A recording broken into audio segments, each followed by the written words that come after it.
am I taking care of my spiritual health? Or are we taking care of our spiritual health? Brothers and sisters, friends, kumusta po? No? Kailangan po nating matiyak mga kapatid that we are not living in sin.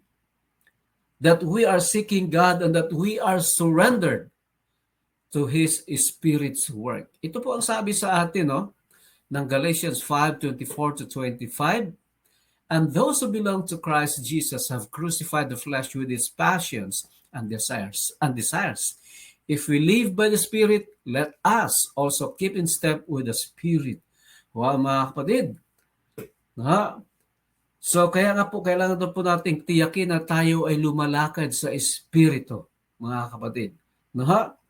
Kung binigyan tayo ng buhay ng Espiritu, mamuhay rin tayo ayon sa Espiritu. Hindi po ayon sa laman. Hindi po ayon sa takbo ng sanlibutan. Ang tao, mga kapatid, ay nagbabalak. Ngunit ang Diyos ang nagpapatupad.